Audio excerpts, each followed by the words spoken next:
सुनो, जब भी किसी से काम करवाना हो तो मेक इसका, अब टेंस चेंज करना होगा, इसका पास्ट टेंस बनाइए, तो आप इसको सेकंड फॉर्म में नहीं लाएंगे, राइट, ये ऐसे ही रहेगा। टेंस यहां है, यहां टेंस चेंज होगा, क्या हो जाएगा, I made you write a letter, I made you write an essay, मैंने तुमसे खत लिखवाया, I will make you write an essay, मैं तुमसे मजमून लिखवाऊंगा, खत नहीं मजमून, यार क्या हो गया, I have made him, I have made you write an essay, मैंने उससे खत लिखवा लिया है ना, मजमून लिखवा लिया, खत कौन कह रहा है यार, मजमून लिखवा लिया है।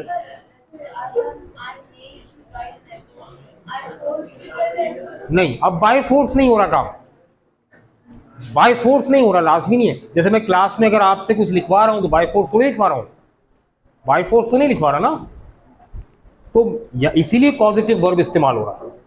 अगर बाय फोर्स करवाया जा रहा होगा तो फिर मेक नहीं आएगा, गेट आएगा, I'll get you write a letter, तुमसे लिखवाऊंगा, अब बाय फोर्स हो गया, ठीक है, get someone write a letter, लिखवाओ किसी से खत, तो जबरदस्ती लिखवाना पड़ेगा, ठीक है ना, उसमें थोड़ा सा बाय फोर्स हो जाएगा, लेकिन यहाँ मेक में बाय फोर्स नहीं, ठीक है, मेक में तो आप किसी को रजामंद कर रहे हैं कुछ करने पर, ठीक है भाई। तो यहां कह रहे हैं, देखो सेंटेंस क्या है, अब इस सेंटेंस को दोबारा देखो, बुक में लिखा है, the teacher made me, the teacher made me dust the cupboards and desk, dust यहां वर्ब की फर्स्ट फॉर्म है, टीचर ने मुझसे साफ करवाए अलमारियां और मेजें, ठीक है ना, मुझसे करवाया है ना ये काम उन्होंने। अच्छा जी, अंकल ने क्या कहा, is it work that makes you cross, अच्छा ये काम ही है जिसकी वजह से तुम नाराज हो, तो अख्तर ने कहा, should I not be cross, क्या मुझे नाराज नहीं होना चाहिए, गुस्सा नहीं आना चाहिए, if I am made to work like a servant, अगर मुझसे काम करवाया जाए, पैसिव वॉइस में, अगर मुझसे काम करवाया जाए नौकरों की तरह, अब देखो इसका पैसिव वॉइस बनाओ तो क्या कहूंगा, you are made write an essay, you are made write an essay by the teacher, है ना, तो यू आर मेड हो जाएगा ना, इज आर एम के साथ थर्ड फॉर्म आती है पैसिव वॉइस में, हाँ पैसिव वॉइस है बिल्कुल बिल्कुल, लेकिन टोल्ड पॉजिटिव वर्ब नहीं है, पॉजिटिव में नहीं, नेगेटिव में, हाँ बनाओ, इसका नेगेटिव बोलो, दोबारा बोलो,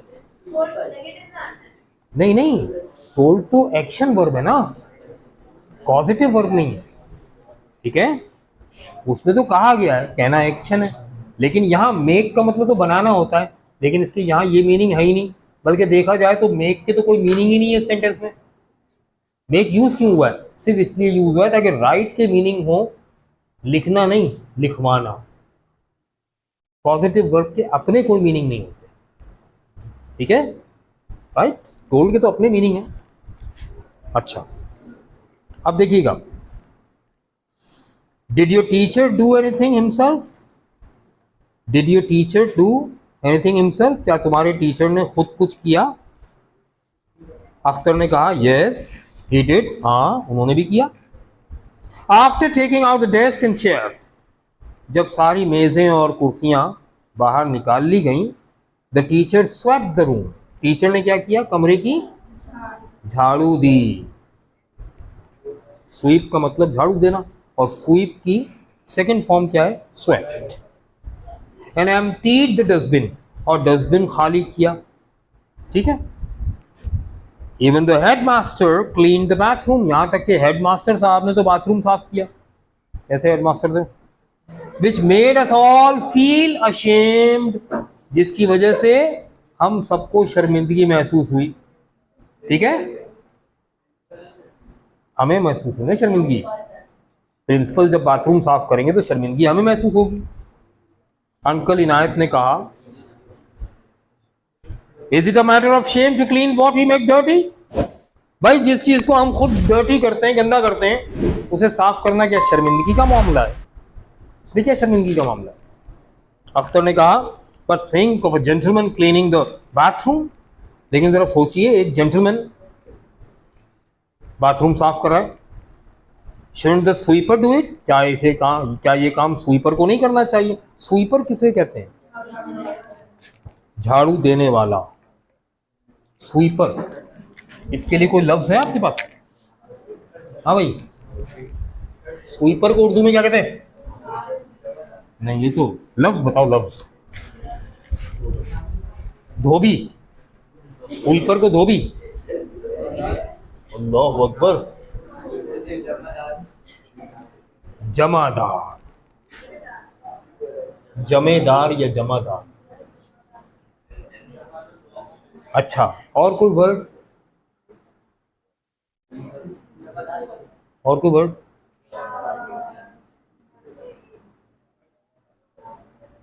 ये उर्दू की बड़ी गलती है, बहुत बड़ी गलती है, पढ़े लिखे लोग करते हैं।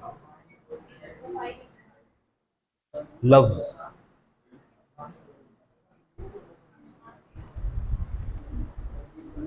भंगी।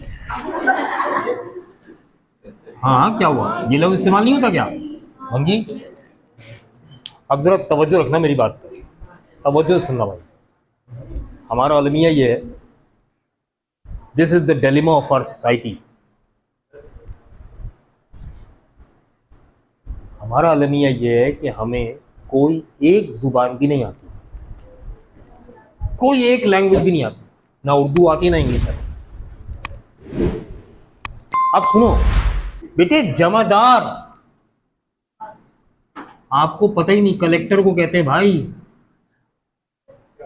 कलेक्टर, कलेक्ट करने वाला। और ये ओहदा है सरकार में, बड़ा ओहदा है। जमादार कलेक्टर को कहते हैं।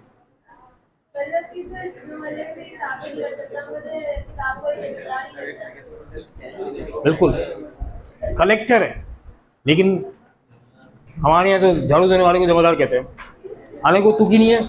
और सुनो, भंगी, आपको पता है भंगी किसे कहते हैं?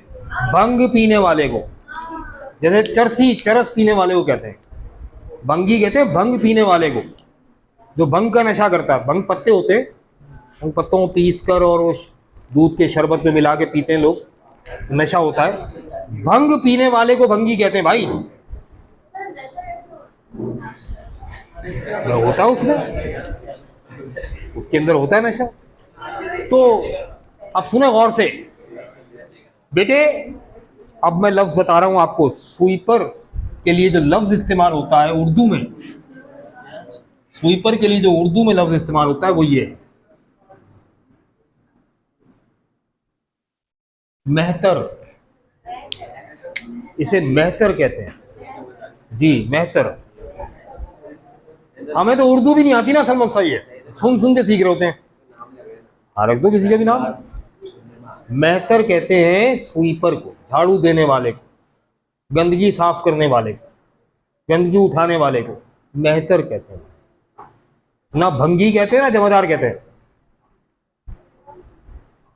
ठीक है, याद रहेगा, ये भी सीखो।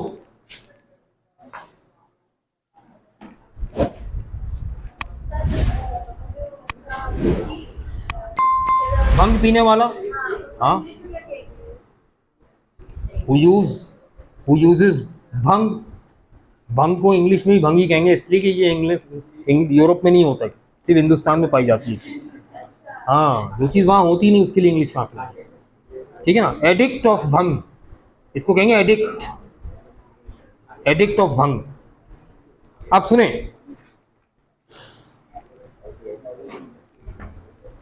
अंकल ने कहा, is the sweeper not human being? क्या मेहतर इंसान नहीं होता? क्या मेहतर इंसान नहीं होता? तो अख्तर ने सॉफ्टली, आहिस्ता से कहा, क्वाइटली, आहिस्ता से, यस ही इज, हाँ होता तो है। तो अंकल ने कहा, aren't our servants human beings like us? क्या हमारे मुलाजिम हमारे नौकर हमारी तरह के इंसान नहीं होते? अख्तर ने कहा I should say they are, हाँ मैं तो कहूँगा होते हैं, ये कहना पड़ेगा कि होते हैं। अंकल ने कहा देन तो we should treat them as we treat ourselves, तो हमें उनके साथ वैसा ही सलूक करना चाहिए, बर्ताव करना चाहिए जैसा हम अपने साथ करते हैं। And should always be ready to do some of the chores that we ask them to do for us, और हमें हर वक्त तैयार रहना चाहिए कि जो काम हम उन्हें करने को कहते हैं वो खुद भी कर सकें।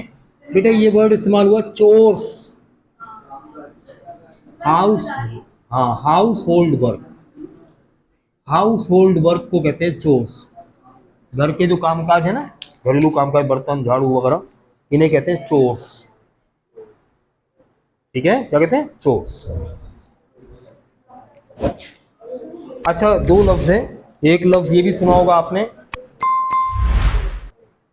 कोरस। कोरस जो है ना, ये क्या है? जब बहुत सारे लोग हम आवाज होकर बोलें, है ना, या गाएं, तो इसे कोरस कहते हैं।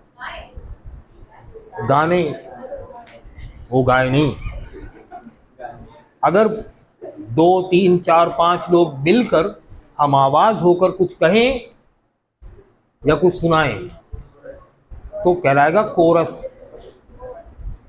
और घर के कामकाज को कहते हैं चोर्स। तो देखने में एक जैसे लग रहे हैं इसलिए डिफरेंट बता रहा हूं, ठीक है? अच्छा ये हो गया। चल, अख्तर ने कहा but it looks so odd, लेकिन ये बड़ा ऑड लगता है, अजीब लगता है। इट लुक्स सो स्ट्रेंज, यहां ऑड का मतलब क्या है? Strange, awkward. तो अंकल ने कहा यस परहैप्स, हाँ शायद, इट डज, ऐसा लगता हो। हाउ एवर, ताहम, this is because we have forgotten, ये इसलिए है कि हम भुला चुके हैं, भूल चुके हैं, the noble example of our last holy prophet सल्लल्लाहु अलैहि वसल्लम। नोबल एग्जाम्पल क्या मतलब है?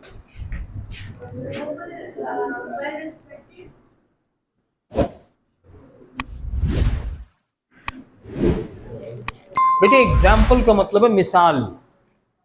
एग्जाम्पल को उर्दू में क्या कहते हैं? मिसाल को उसवा भी कहते हैं, उसवा। और नोबल का मतलब होता है वेरी गुड, इसे कहते हैं हसना, उसवाए हसना। ये लफ्ज़ सुना होगा अक्सर, रसूलुल्लाह सल्लल्लाहु अलैहि वसल्लम की उसवाए हसना। तो उसवा का मतलब होता है मिसाल, एग्जाम्पल, और हसना का मतलब होता है नोबल। तो नोबल एग्जाम्पल, बात समझ में आई? आ रही आवाज? आवाज आ रही मेरी? नहीं आ रही तो जवाब कैसे दे रहे हो? अगर मेरी आवाज नहीं आ रही तो मेरी बात का जवाब कैसे दे रहे हो? सर एक चीज इन लोगों को रिमाइंडर दे दे, सारे इमाम बुखारी बैठे हुए हैं। हाँ, मतलब इतनी अच्छी इंग्लिश हो रही है इन लोगों की कि इनको सब याद हो रहा है, लिखते नहीं है। हाँ, मैं ये हैरान हो रहा हूँ जो लोग लिख रहे हैं, इमाम बुखारी बैठे नहीं वो तो बातें कर रहे हैं माशाल्लाह। ये दो तो दोस्त हैं इतने गहरे कि वो क्लास बैग ही बंद है, बातें कर रहे हैं, वो आए बातें करने। मतलब मुझे तो समझ में नहीं आ रहा। मैंने आते ही इनको टोका है, लेकिन अभी तक माशाल्लाह बातें हो भी रही। टीचर डालता है ना बोर्ड पे, एक डॉट भी, उसका भी मकसद होता है। ये सब लिख रहे हैं, लेकिन ये माशाल्लाह लामा है। तो वो भी बंद करके बैठे हुए सुन सुन पता नहीं भाई, इन लोगों को तो आगे बैठाइएगा, से आगे अरेंज थोड़ी कर रहा है कोई, वहां तक वो कह रही है आवाज नहीं आ रही है। आवाज आ रही है सर। हालांकि सेकंड ईयर का बच्चा इनसे ही पीछे बैठा था पिछली क्लास में और आवाज जा रही थी। तो आगे आगे बैठा करें, ठीक है, कोई मसला नहीं होता है ऐसा, कभी आवाज नहीं आती, आगे आ जाएगा। पंखे की वजह से हो सकता है आवाज दब रही हो मेरी, आगे बढ़ जाएगा, कुर्सियां आगे कर लें। सब आप लोगों के पास मैं देखूंगा अभी कितना सर ने लिखवाया बोले। नहीं आई नो बेटा, मैंने जिन लोगों को देख चुका हूं, और जो बैठे में ऐसी के सर फारिग बैठे में, फायदा क्या इतना बोर्ड पे लिखवाने का सर कर। अच्छा एक चीज तो आप मान रहे होंगे ना कि स्कूल में भी ना ये चैप्टर ऐसे पढ़ाया गया, क्योंकि इसमें कहानी नहीं है भाई, इसमें स्ट्रक्चर सिखाए जा रहे हैं, इसमें वोकैबुलरी दी जा रही है, इसमें ग्रामर की एग्जाम्पल्स मिल रही हैं हमें। अब देखो ना, नॉवल एग्जाम्पल, तर्जुमा क्या बनेगा? सीधा सीधा तर्जुमा उसवाए हसना। इतना खूबसूरत लफ्ज है ना। हम अक्सर करते हैं पीस बी अपॉन हिम, क्या तर्जुमा होता है? अब अक्सर ये गलती करते हैं। देखो, पीस का मतलब है सलामती, हम या सलामती। बी का मतलब है हो, हिम का मतलब है आप, अपॉन का मतलब है पर, आप पर सलामती हो। और मजे की बात बताऊं, जरा गौर से देखना, जरा गौर से देखना, सलामती हो, अस्सलाम, देखते जाओ, आप पर, आप या उन पर, है ना। हम तो रसूलुल्लाह सल्लल्लाहु अलैहि वसल्लम को आप कहते हैं ना, आप सल्लल्लाहु अलैहि वसल्लम। असल में यहाँ हिम का मतलब क्या है? उन, उन पर। तो उन के लिए इंग्लिश में वर्ड आएगा हिम, और अरबी में हे लगेगा, हा ये, हाजिर हे। और पर के लिए आता है अरबी में अला, यहां पे जुड़ेगा अला। तो अला और हे जुड़ेगा तो बनेगा अलैहे। तो क्या बना? जोड़ो इनको, अलैहि सलाम का तर्जुमा है पीस बी अपॉन हिम। अला का मतलब है अपॉन, ऊपर। हे का मतलब है हिम। तो अलैहि अपॉन हिम, क्या हो? सलामती हो, पीस, पीस बी, सलामती हो। अरबी में कहेंगे अस्सलाम, तो अलैहि अस्सलाम मिलाएंगे तो बन जाएगा अलैहिस्सलाम। सीधा सीधा तर्जुमा है। लेकिन क्या हमने ये तर्जुमा पढ़ा है इसका? जो मिस ने पढ़ा दिया मान लिया बस। मिस ने कहा नोबल एग्जाम्पल का मतलब है आला मिसालें। तो भाई नोबल एग्जाम्पल का मतलब उसवाए हसना। हम रसूलुल्लाह सल्लल्लाहु अलैहि वसल्लम की मिसालों को उसवाए हसना कहते हैं। हम कुछ और क्यों कहें भाई?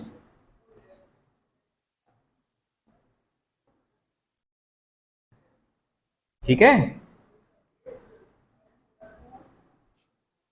जब इस तरह से चैप्टर पढ़ेंगे तो क्या कुछ नहीं सीखेंगे। ग्रामर भी सीख रहे हैं, स्ट्रक्चर भी सीख रहे हैं, वोकैबुलरी भी सीख रहे हैं, साथ साथ उर्दू अरबी भी सीख रहे हैं, और इंग्लिश तो सीख ही रहे हैं। तरीका ये होता है। बास चैप्टर ऐसे हैं जिनमें सिर्फ वाइस कैलिफ हमने पढ़ा। मैंने पहले कहा था झूठी कहानी है, ऐसे ही पढ़ लो, बस कहानी है, वाकया है, पढ़ लो। नहीं क्या उसमें मैंने इतना रुक रुक कर तवज्जो से नहीं किया, क्योंकि वो तो एक छोटी सी कहानी थी, उसमें कोई अहम चीज़ थी नहीं, ना कोई अहम स्ट्रक्चर था। ये चैप्टर मैं इस तरह से पढ़ा रहा हूँ। तो हर चैप्टर की अपनी एक रिक्वायरमेंट होती है। कुछ चैप्टर्स टाइम ज़्यादा लेते हैं क्योंकि उसमें चीज़ें सीखने की ज़्यादा निकलती हैं। कुछ चैप्टर में सीखने की चीज़ें कम होती हैं, they are just reading for amusement. तो कभी कभी क्लास में बच्चे अम्यूज होना चाहते हैं रीडिंग करके, तो वो उसलिए वाइस के लिए हमने अम्यूजमेंट के लिए पढ़ा था बस खाली। ठीक है, ये है। चले, यहाँ निशान लगा के डेट डालें। और बेटा एक बात याद रखो, बोर्ड पर ना मैं एक लफ्ज भी लिखूंगा ना, आपने कॉपी करना। ये मैं पहली क्लास से कह रहा हूं, ठीक है।